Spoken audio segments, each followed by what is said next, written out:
previous lecture, I have introduced you to different systems of medicine, which were allopathy and the alternative methods of medicine.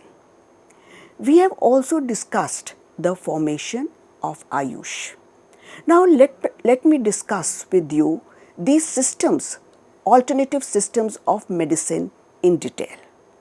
The first system is naturopathy system of medicine. Naturopathy is a traditional system of healing based upon natural principles that govern life and living health. The references of such principles can be found in the scriptures like Vedas, Upanishads and epics like Ramayana and Mahabharata. Naturopathy is called a drugless system of healthcare based on well-founded philosophy and practices. Its main emphasis is on holistic approach to health, covering not only physical but also mental, moral and spiritual aspects. Now the second system of alternate medicine is Siddha medicine. On your screens, you can see a Siddha saint extracting medicines from different herbs. So what we find is that Siddha system of medicine was practiced in some parts of South India, especially in the state of Tamil Nadu. It has close affinity to Ayurveda, yet it maintains a distinctive identity of its own. This system has come to be closely identified with Tamil civilization. The term Siddha has come from Siddhi, which means achievement, an object to be attained or perfection. The Siddha system of medicine owes its origin to medical ideas and practices of a class of Tamil sages called the Siddharthas, that is, perfected or immortals. Siddharthas were the men who achieved supreme knowledge in field of medicine, yoga or tap. They had firm faith in the deathless physical body being in tune with the spiritual immortal soul. Before the advent of the Aryans in India, a well-developed civilization flourished in South India, especially on the banks of river Kaveri, Vegai and Tamiraparani. The system of medicine in vogue in this civilization seems to be the precursor of the present-day Siddha system of medicine. The materia medica of Siddha system of medicine depends to large extent on drugs of metal and mineral origin, in contrast to Ayurveda of earlier period, which was mainly dependent upon drugs of vegetable origin. So what we find that the difference between the Siddha and the Ayurveda course of medicine is that Siddha was depending on metals and minerals for treatment, whereas Ayurveda is dependent on vegetable substances, that is like herbs. So what we find that according to Siddha, there were basic human principles, that is humans are constituted of 96 tattvas and 5 primordial elements known as Panch Mahabhutam, in which it is considered that our body is made of 5 elements, which are Man, which is earth, Neer, which indicates water, Thi, which indicates fire, Katru, which indicates air, and Agyam, which indicates space. So, in summary, we can say that the human body is made up of 5 elements, which are Vayu, Prithvi, Agni, Jal and Akash.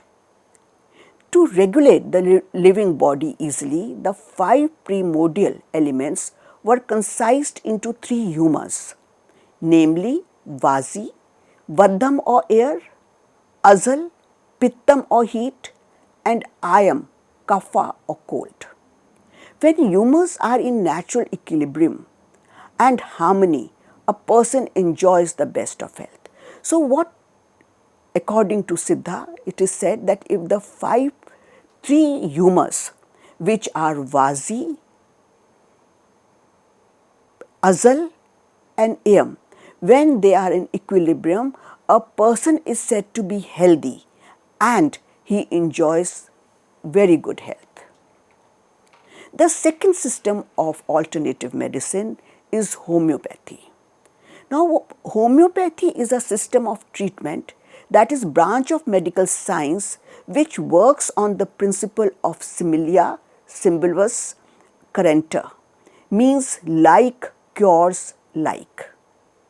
It further explains that patient and medicine symptoms are similar. It is also called law of similia. So this is how we generally see that the homeopathic medicine is dispensed in small vials. The system was propounded by a German physician, Samuel Hahnemann. The main principle of homeopathy is similia. Individualization is another principle, which means a holistic approach in health, disease and treatment. This is made possible by taking into consideration of the sick individual at physical, mental, social and spiritual levels. The concept of prescribing medicines having exceedingly low quantity of original medicinal substance is called theory of minimum dose. That is, the medicine should be given in very, very low quantities, which we've seen that normally we have a mother tincture, which is then diluted millionth time and then that is given as a dose in homeopathy. So till now we've discussed four systems of medicine, that is the allopathic, which is the Western system of medicine, Siddha system, which was prevalent in South India, then the Unani system, and then ultimately we've discussed the homeopathy system. Now, since Ayurveda and nutrition is the course on which we are studying in great extent, we should know what is the history of Ayurveda.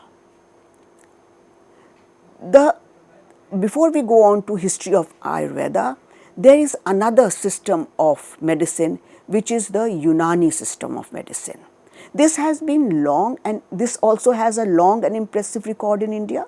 It was introduced in India by Arabs and Persians sometimes around the 11th century.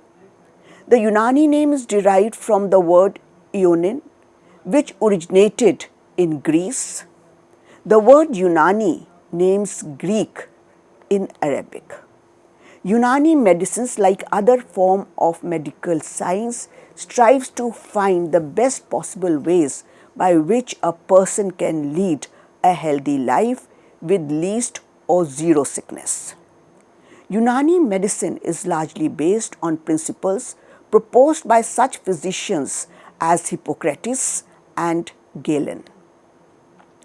In addition, a number of Arab and Persian scholars, including the Arab philosopher and physicist Avicenna, have contributed to the development of Unani medicine. According to principles of Unani, the body is made up of four basic elements, that is, earth, air, water, fire, which have different temperaments like cold, hot, wet and dry. So again in Unani medicine what we find that in this case also medicines are derived from herbs only. And after mixing an interaction of four elements, a new compound having new temperament comes into existence. For example, hot wet, hot dry, cold wet and cold dry. The body has the simple and compound organs which got their nourishment through four humors, that is blood, phlegm, yellow bile and black bile. These substances are necessary for growth, health and good condition. So that means now we've studied in detail, or I've kind of introduced you to four systems till now: allopathy, Siddha, homeopathy and Unani. And what we find in Siddha, the mineral and the metals are the basic things from which the medicines are derived, whereas when we talk of Unani, homeopathy and Siddha, Unani and homeopathy, there we find that the medicines are derived from herbs. And the three humors are very, very important for a person to be in good health. That is, if there is equilibrium between the three humors or the four humors, then we find that the person is healthy. If there is little disruption in one of the humors, then the person is not very healthy. Then we can treat it with help of medicines or diet. Now, when we talk of Ayurveda, which we have to study in great details, what we find that in Ayurveda there is lot of stress given on food and nutrition. That is, food we can first of all prevent number of diseases, and later on if the disease sets in, it can be cured with help of herbs derived from vegetable material. So, let us see what is this Ayurvedic system. Whether I call it as Ayurveda or Ayurvedic, it is the same thing. The Indian Ayurvedic system of medicine is accepted as the oldest written medical system that is also supposed to be more effective in certain cases than modern therapies. Ayurveda is a classical system of preventive, promotive and curative healthcare originating from the Vedas, documented around 5,000 years ago and currently recognized and practiced in India and many countries in the world. A systematized knowledge of Ayurveda started 1,000 years before Christ. Many sages, thinkers and naturalists have contributed to this system of medicine. Ayurveda is one of the oldest systems of medicine originated from India. The word Ayurveda is made up of two parts, Ayu plus Veda. Ayu means life and Veda means knowledge or learning. Thus, Ayurveda means science of life.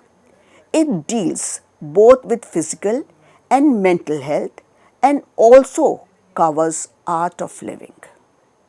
Life denotes the union of body, sense, organs, mind and soul.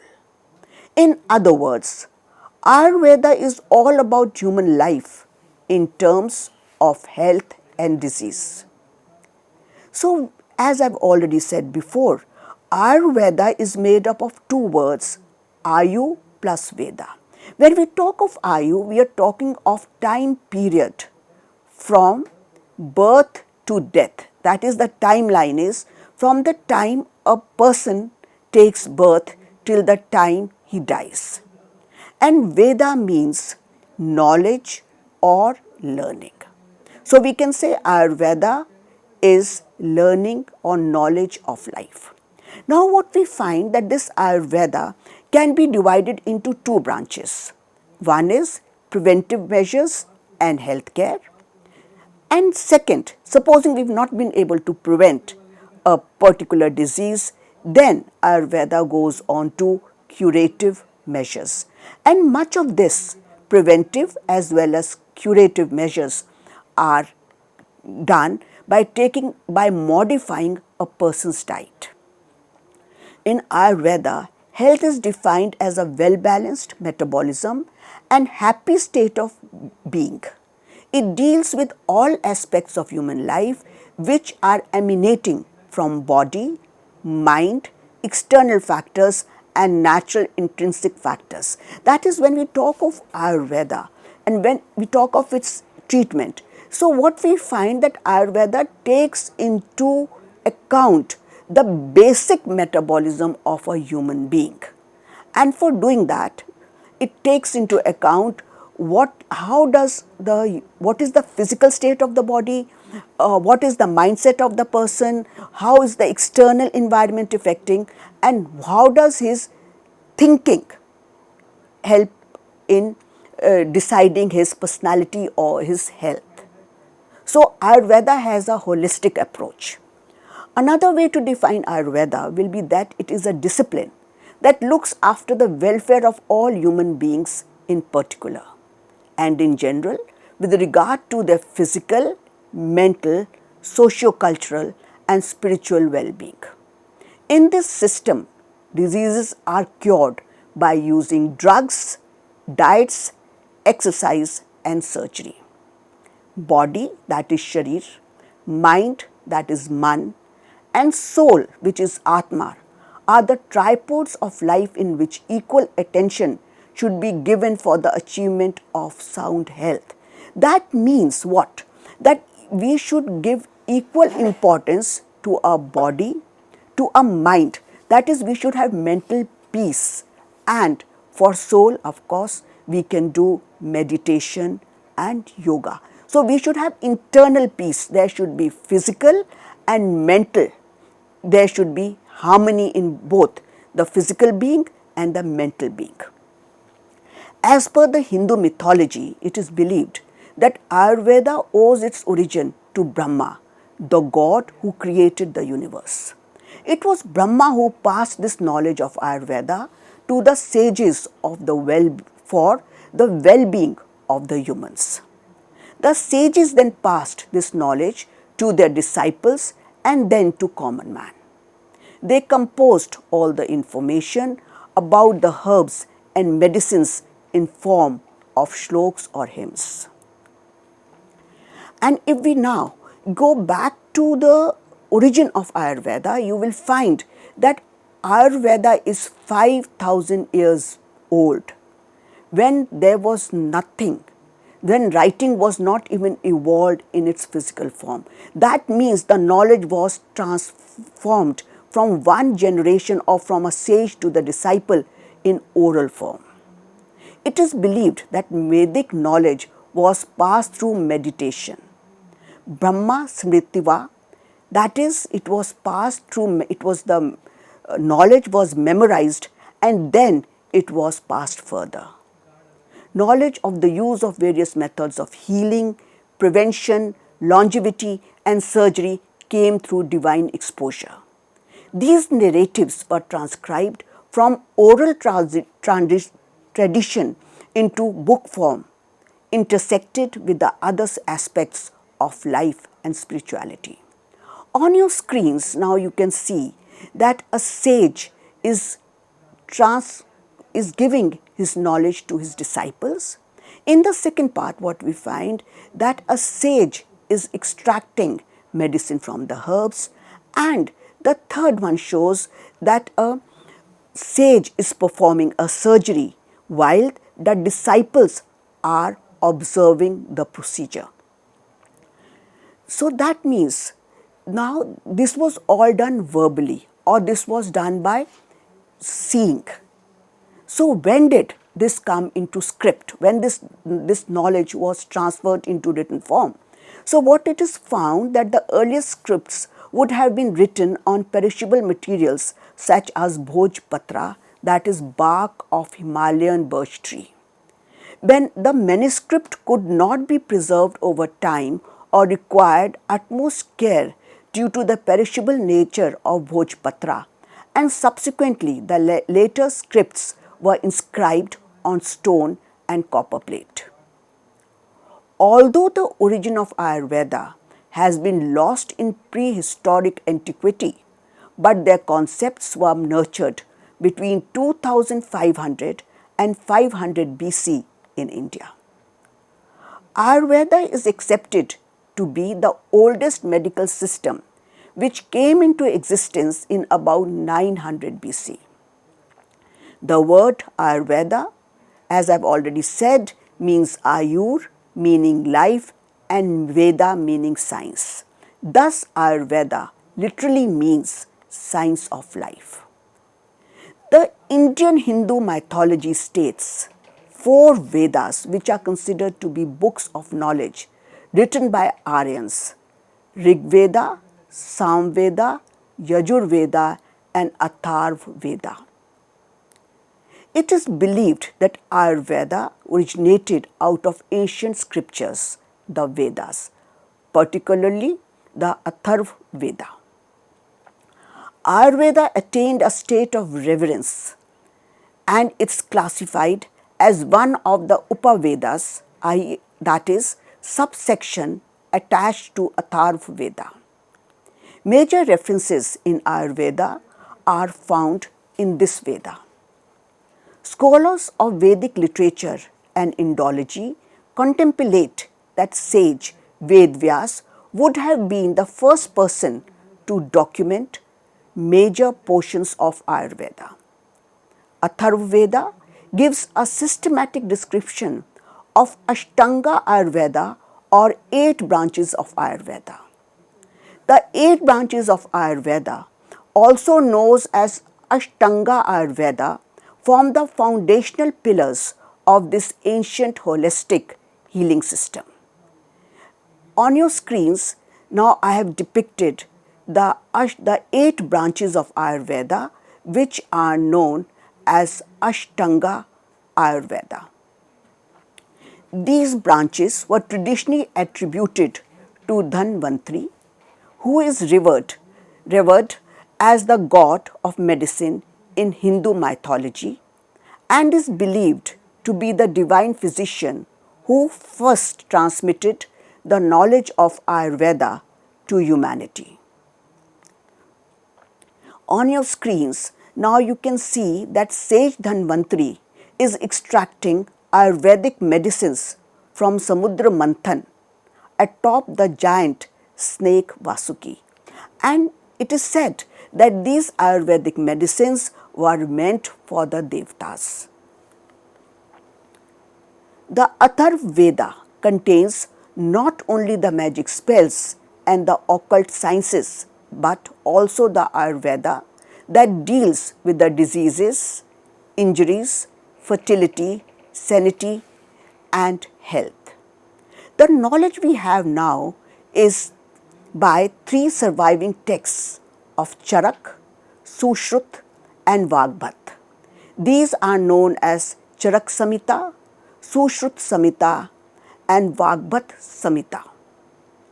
There are 3 texts in details, which are Charak Samhita, Sushrut Samhita, and Ashtanga Sangraha. And there are 3 specific texts for Ayurveda, which are Mahadeva Nidana, Sharangadhara Samhita, and Bhav Prakasha. The knowledge of Ayurveda was first comprehensively documented in compendia like Brahma Samhita, Agnivesh Samhita, and Bela Samhita. Out of these, only some part of Bela Samhita survives today.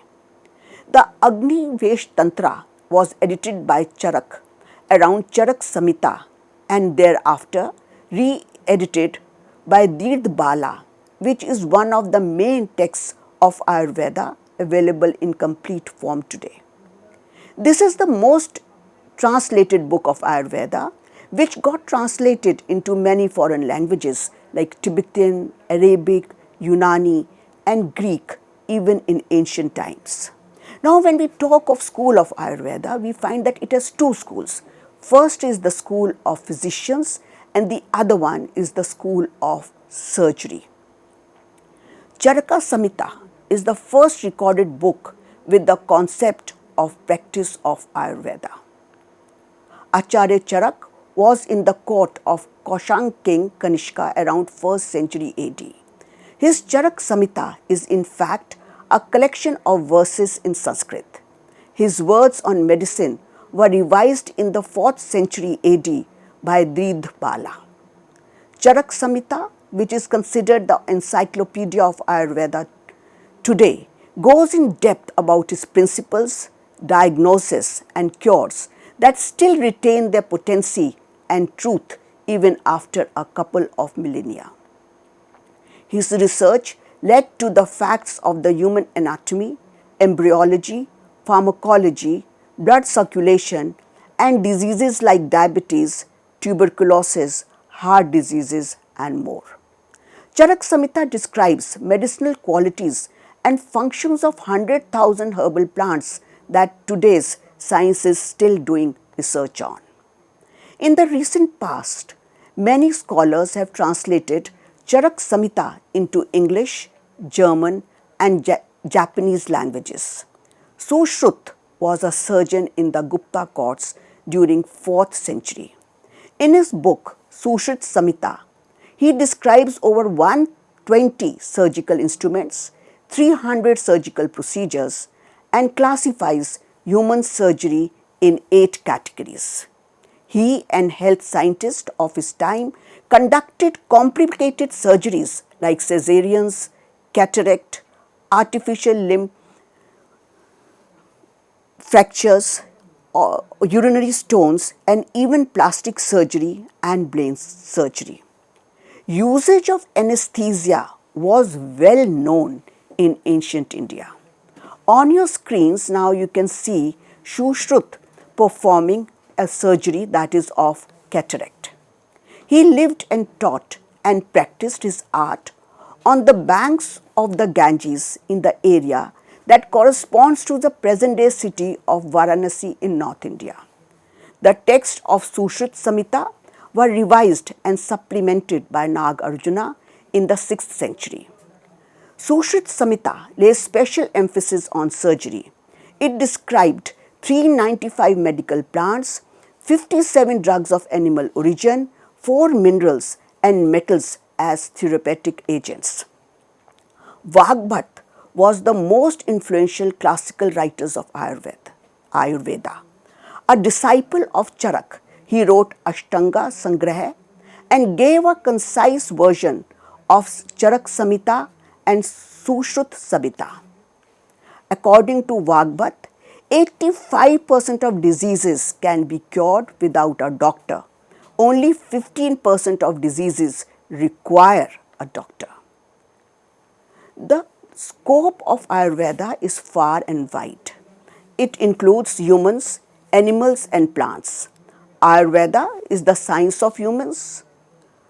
Gavya Ayurveda is science dealing with animals like cows, horses, elephants. Vriksha Ayurveda is related to health of plants.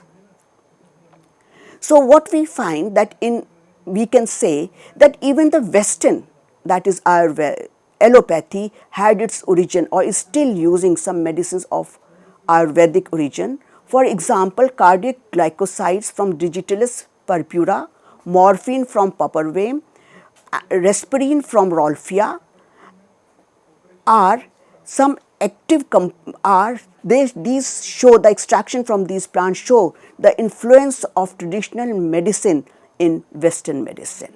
So in summary, now we can say that Ayurveda is one of the oldest medicinal methods which are used in India, and the oldest literature is Sushrut Samhita and Charak Samhita. And then it uses 8 components are used in Ayurveda, and then there are some important herbs which are used till date in Ayurveda, which are like Triphala, Amla and so on. So in this lecture I have introduced you to the history of Ayurveda, telling you what are the important herbs, what are the important texts which are there we have to study for Ayurveda. So finally we find that most of the medicines are extracted from herbs like Amla, Triphala, cloves, garlic, which are normally used in our daily life, and also turmeric, which we should use in our daily life. For this lecture I had consulted the reference by Kapoor and Singh, then from traditional knowledge from digital library and newsletter, that is of the World Health Global Traditional Medicine Center. In my next lecture, now we shall be studying with the evolution or the diet pattern from the Vedic periods to the present era, and also the diet of the different regions of India. Thank you.